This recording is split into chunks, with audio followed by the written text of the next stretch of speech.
Hello மக்களே, இப்போ சூப்பரான சமையல் இங்கே வந்து செஞ்சுட்டு இருக்கோம். ஓகேங்களா?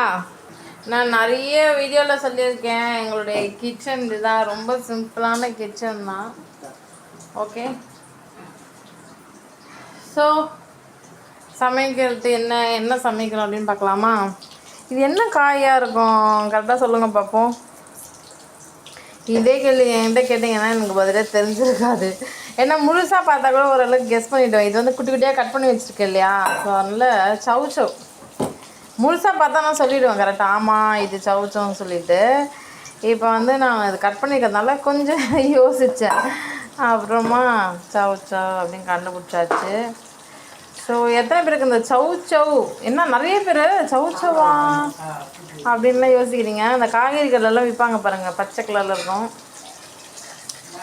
ஓகே, ஸோ அதை வச்சு இந்த சவ் வச்சு நிறைய கூட்டு செஞ்சு சாப்பிட்ருப்பாங்க. சில வீட்டிலலாம் ரொம்ப பிடிக்கும். எனக்கு கூட சவ் கூட்டை பிடிக்கும். ஆனால் இன்றைக்கி வந்து பார்த்திங்கன்னா வித்தியாசமாக சவ் யூஸ் பண்ணி காரக்குழம்பு வந்து சமைச்சிட்டு இருக்கோம். சவ் வச்சு சாம்பார் கூட நிறைய பேர் வீட்டில் செஞ்சு சாப்பிட்ருப்பீங்க. இப்போ பாருங்கள், இந்த வீடியோவில் நாங்கள் என்ன காமிக்கிறோன்னா சவ் காரக்குழம்பு எப்படி சமைக்கிறது அப்படின்னு தான் காமிக்க போகிறோம். ஓகேவா? சார் பக்கத்துலேயே ஒரு கடாயில் வந்து ஒரு காய் வந்து கிண்டி ரெடி பண்ணி வச்சுருக்கோம். என்ன காய்னு கண்டுபிடிங்க பார்ப்போம். கண்டுபிடிச்சி கமெண்ட் செக்ஷனில் கமெண்ட் பண்ணுறீங்களா? இது என்ன காய், என்ன சமைச்சி வச்சுருக்கேன்? நாங்கள் சமைச்சி வச்சுருக்கோம், உங்களுக்கு பார்த்தாலே கண்டுபிடிச்சிடலாம். நீங்கள் ஆனால் சொல்லுங்கள், இது என்ன காய் நாங்கள் சமைச்சி வச்சுருக்கோம்னு சொல்லிவிட்டு. சரியா? கமெண்ட் செக்ஷனில் கமெண்ட் பண்ணுங்கள். ரெகுலராக காய்கறிகள் சாப்பிட்றவங்க ரொம்ப ஈஸியாகவே இதுக்கான ஆன்சர் வந்து சொல்லிடலாம். ஸோ இப்போ பாருங்கள், அந்த காரக்குழம்புக்கு எப்போவுமே என்ன பண்ணணும் அப்படின்னு பார்த்தீங்கன்னா,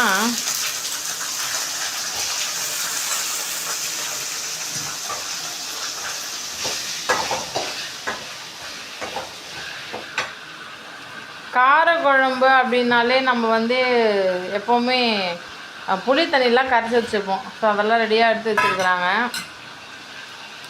ஆஸ் யூஷுவல் எல்லா காரக்குழம்புக்கும் என்ன பண்ணுவாங்களோ அதே ப்ரொசீஜர் தான். ஒரு கேஸ் ஆன் பண்ணிக்கணும், ஒரு கடாயில் எண்ணெயை ஊற்றி கடுகை போட்டுடணும், வெங்காயத்தை போட்டு நல்லா வதக்கிடணும். அந்த வெங்காயம் வதங்கின உடனே நம்ம சவ் காரக்குழம்பு வந்து சவ் காரக்குழம்பு இல்லையா, ஆனால் அந்த சவ் கட் பண்ணி வச்சுருந்ததெல்லாம் போட்டு நல்லா வதக்கியாச்சு.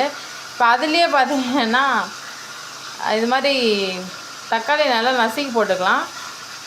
ஓகேங்களா?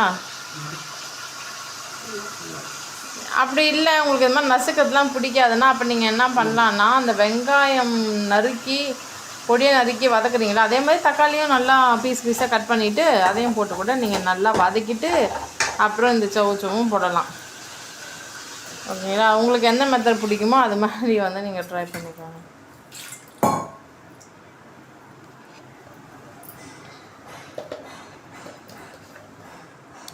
அப்புறம் குழம்புக்கு தேவையான காரம், உங்களுக்கு காரத்துக்கு தகுந்த மாதிரி கொஞ்சமாக நிறையவோ போட்டுக்கணும்.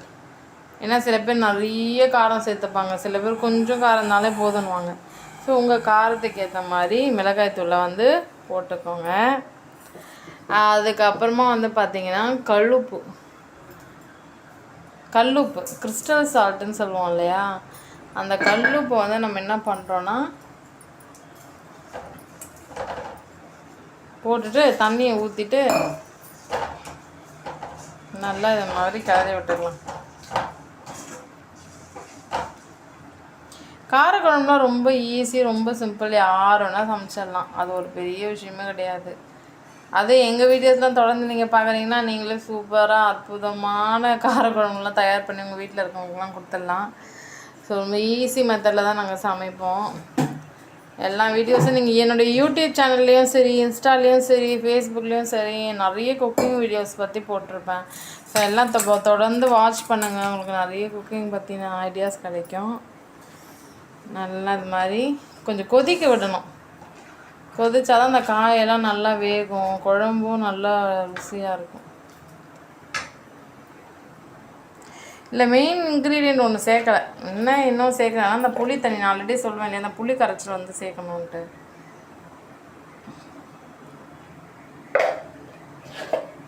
ஸோ புளிக்கு தண்ணி ரொம்ப முக்கியம். காரக்குழம்புனாலே புளிப்பு இருக்கணும் இல்லையா? வெறும் மிளகாத்தூளை மட்டும் போட்டால் சாப்பிட முடியுமா? முடியாது. ஸோ எப்பவுமே கொஞ்சம் புளிப்பும் போட்டால் மட்டும்தான் நல்லாயிருக்கும். அதுதான் சுவையாகவும் இருக்கும். அதனால் இந்த புளி என்ன பண்ணோன்னா, புளி கரைசல் ரெடி பண்ணுறது எல்லாருக்குமே தெரியும். புளி கரைக்கிறது எப்படின்னு சொல்லிட்டு, ஒரு கிண்ணத்தில் லைட்டாக தண்ணி ஊற்றிட்டு அதில் தேவையான அளவுக்கு புளி எடுத்து அதில் போட்டுட்டு ஒரு 10 நிமிஷம் அப்படியே விட்டுட்டிங்கன்னா அது என்ன ஆகும்னா நல்லா அந்த புளி ஊறிடும் அந்த தண்ணியில். அதுக்கப்புறம் கரைக்கிறதுக்கு கொஞ்சம் ஈஸியாக இருக்கும். போட்டுட்டு இது மாதிரி நல்லா கரைச்சி ஃபில்ட்ரு பண்ணி அந்த குழம்புல ஊற்றியாச்சுன்னா காரக்குழம்பு தயாராகிடுச்சு. உங்கள் வீட்டில் நீங்கள்லாம் சமைப்பீங்களா? நீங்கள் என்ன சமைப்பீங்க? உங்களுக்கு சமைக்கிறது தான் பிடிக்குமா? அப்படி நீங்கள் சமைச்சிங்கன்னா உங்கள் வீட்டில் என்ன டிஷ்ஷு, என்ன ரெசிபி சமைப்பீங்க அப்படின்னு கமெண்ட் செக்ஷனில் கமெண்ட் பண்ணுங்கள். ஓகேவா?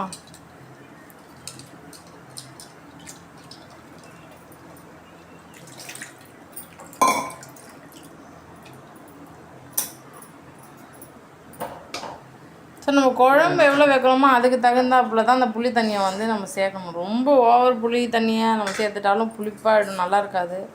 ஸோ எப்பவுமே எந்த அளவுக்கு நம்ம குழம்பு வைக்கிறோன்னு பார்த்துட்டு அதுக்கேற்ற மாதிரி தான் இந்த புளி கரைச்சலை வந்து சேர்க்கணும். சரிங்களா? ஸோ எப்பவுமே இந்த புளி கரைச்சலில் வந்து இப்போயே ஊற்றிடக்கூடாது. அந்த காய் நம்ம அந்த சவுச்சோ காயெல்லாம் போட்டோம் இல்லையா, அது நல்லா வெந்து போகணும். நல்லா வெந்ததுக்கப்புறமா தான் இந்த புளி கரைச்சல் எடுத்து அதில் ஊற்றணும். ஸோ அதுக்கு ஒரு 10 நிமிஷம் வெயிட் பண்ணணும். அந்த காயெல்லாம் நல்லா வெந்து குழம்பெல்லாம் நல்லா கொதித்து நல்லா சுண்டி வரும்போதே நம்ம இந்த புளி கரைச்சலை வந்து ஊற்றிக்கலாம். உங்கள் வீட்டில் இது மாதிரிலாம் சவுச்சோ யூஸ் பண்ணி காரக்குழம்பு செஞ்சு கொடுத்துருக்காங்களா உங்கள் வீட்டில்? நீங்கள் சாப்பிட்ருக்கீங்களா? கமெண்ட் செக்ஷனில் கமெண்ட் பண்ணுங்கள். அப்புறம் இந்த வீடியோஸ்லாம் நிறைய பேருக்கு ஷேர் பண்ணுங்கள். நிறைய பேர் இந்த மாதிரி குக்கிங்லாம் பார்த்து கற்றுக்கிட்டோம். அப்போ தான் நல்லா டேஸ்டியான டிஷ்ஷஸ்லாம் சமைச்சு அவங்களால சாப்பிட முடியும். இந்த வீடியோ உங்களுக்கு பிடிச்சிருக்கும் கண்டிப்பாக லைக் பண்ணுங்கள். நீங்கள் எதை சொன்னாலும் கமெண்ட் செக்ஷனில் கமெண்ட் பண்ணுங்கள். ஸோ நிறைய பேர் வந்து வீடியோஸ்லாம் பார்க்குறீங்க, ஃபாலோவே பண்ண மாட்டேங்கிறீங்க. ஸோ ஃபாலோ பண்ணிவிடுங்க. ஓகேவா? சேனலை சப்ஸ்கிரைப் பண்ணிக்கோங்க, ஃபாலோ பண்ணிக்கோங்க. ஓகே. ஸோ இன்னும் நல்ல இன்ட்ரெஸ்டிங்கான வீடியோஸ்லாம் நாங்கள் அப்லோட் பண்ணலான்னு இருக்கோம். ட்ராவல் வீலாக்ஸு, இது மாதிரி என்டர்டெயின்மெண்ட் வீலாக்ஸ் எல்லாமே போட போகிறோம். அதெல்லாம் நீங்கள் தொடர்ந்து வாட்ச் பண்ணுங்கள். ஸோ நீங்கள் ஃபாலோ பண்ணிங்கன்னா தான் உங்களுக்கு நோட்டிஃபிகேஷன்ஸ் வரும். அதனால் உடனே ஃபாலோ பண்ணிடுங்க இந்த பேஜை. ஓகேங்களா? சப்ஸ்கிரைபும் பண்ணிக்கோங்க. ஸோ வந்து பார்த்திங்கன்னா அந்த காய் நல்லா கொஞ்சம் வெந்துடுச்சு. ஸோ அதனால் நம்ம அதை நல்லா அந்த புளி தண்ணியை நல்லா ஃபில்ட்ரு பண்ணி அந்த குழம்புல ஆட் பண்ணிக்கிறோம். ஓகேங்களா?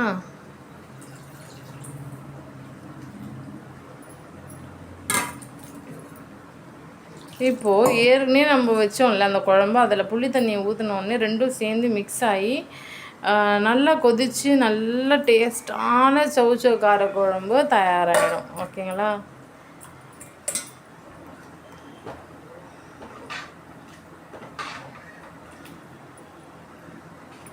சவுச்சோ கார குழம்பு வந்து பார்த்திங்கன்னா சாப்பாட்டுக்கு தான் நல்லாயிருக்கும். இது எக்ஸ்க்ளூசிவாக சாப்பாட்டுக்கு தான் நல்லாயிருக்கும். ஓகேங்களா? ஸோ கண்டிப்பாக இதே மாதிரி உங்கள் வீட்டில் சமைச்சு ட்ரை பண்ணுங்கள். உங்களை வேறு ஒரு வீடியோவில் வந்து நான் மீட் பண்ணுறேன். Okay, until then take care, bye.